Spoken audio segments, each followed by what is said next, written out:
Okay, let's dive right into this explainer and explore how ancient globalization actually conceptually mirrors our modern connected world.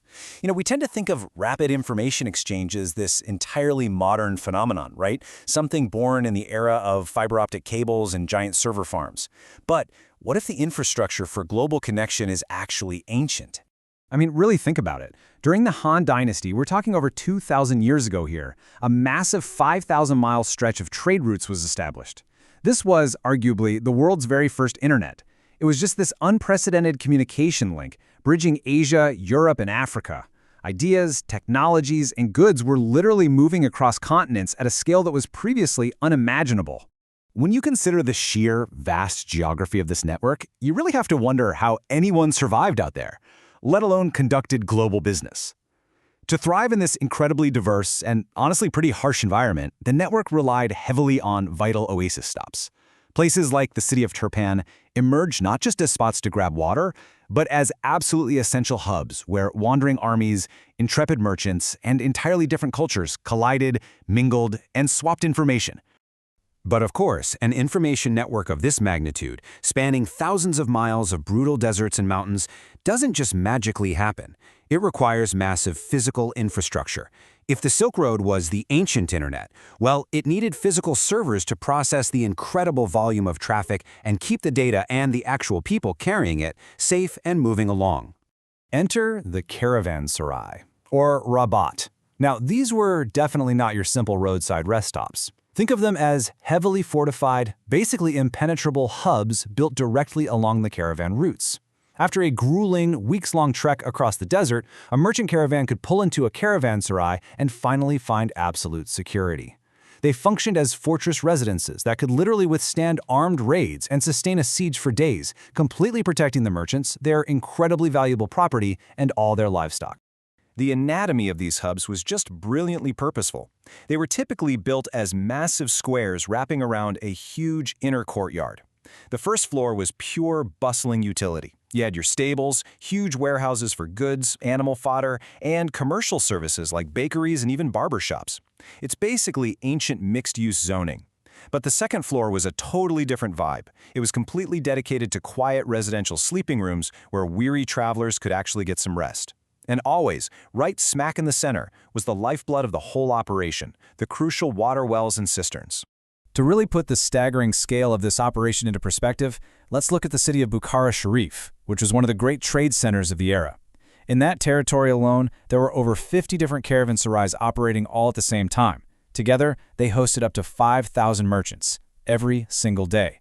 That is a massive daily influx of people, languages, goods, and ideas constantly downloading and uploading.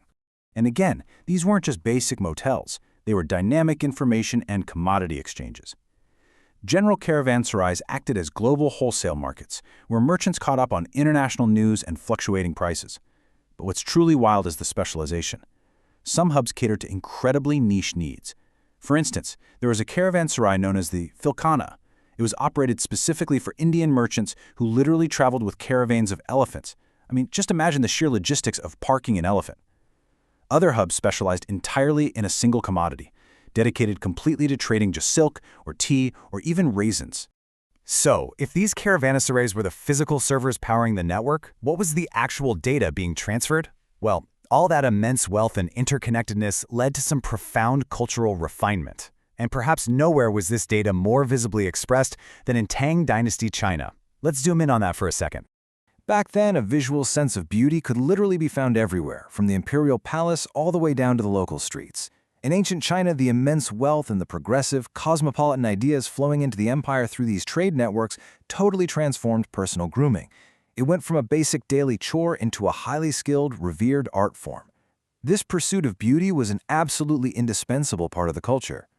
Forget your modern 10-step skincare routines. We actually have the exact step-by-step beauty regimen of elegant Tang ladies, and it is a total masterclass in cosmetics. A woman would start out with a foundation powder, layer it with rouge, and then dust it with a light yellow powder. Next came the intricate painting of bluish-black eyebrows, followed by lipstick and emphasizing the dimples. But the grand finale, step 5, was pasting an ornamental flourish right onto the forehead. And they used some striking materials for this, everything from black paper and bird feathers to shell, fishbone, gold leaf, and glimmering mica. Just incredible. But this wasn't just throwing on some makeup. It was a deeply coded language of fashion. Ancient Chinese beauty culture absolutely obsessed over eyebrows in particular, treating them almost like distinct cultural signatures. There were dozens of unique styles, each with its own specific name. You had the dame, painted in that signature bluish black. If you wore your brows long and fine, well, that was the Yimei style. Or you could go for the guangmei, which was distinctively short and thick. But hey, fashion is always cyclical, right? By the late Tang era, the bright, intricate colors kind of faded out, and trends shifted dramatically to what we would easily recognize today as an almost Gothic aesthetic. Women completely ditched the face powder and started coloring their lips black. It ushered in this really striking, bold new era of feminine beauty, proving that edgy fashion cycles are practically as old as international trade itself. All right, moving beyond makeup, we have to look at the ji, the traditional Chinese hairpin. Prior to the Qing dynasty, both men and women wore their hair in a bun secured by a ji. But it was far more than just a practical tool for your hair. Crafted from materials like carved wood, bronze, ivory, silver, gold, and jade, the specific craftsmanship and material of the ji acted as a literal status symbol. What you wore in your hair instantly broadcasted your social standing to everyone around you. And the absolute pinnacle of this? The buyao. This was an incredibly elaborate, noble hairpin, typically golden, maybe shaped like a dragon or phoenix, and just heavily laden with pearls and jade. But its defining feature was a dangling curtain of beaded strings that flatteringly framed the wearer's face. In fact, the name buyao literally translates to shake as you go, because the jewels would fluidly move, dance, and shine with every single step she took. If we actually decode the data carved into these hairpins, every motif is basically an ancient emoji carrying a highly specific, auspicious message. If your hairpin featured a deer, it signaled prosperity, simply because the Chinese word for deer is a homonym for the number 6. Mandarin ducks were always depicted in pairs, denoting marital success, and a plum blossom, with its 5 distinct petals, represented high worth, longevity, luck, and blessings. You were quite literally wearing a specific cultural message on your head. But what I find so fascinating about this history is the emotional currency attached to these items. These beautiful hairpieces were deeply personal milestones. A ji was commonly gifted to a young girl at the age of 16 as a major rite of passage, officially transitioning her into adulthood. Actually, this is probably my favorite detail in the whole explainer. There were single-bar ji used for basic everyday hair coiling, sure, but there were also 2-bar ji.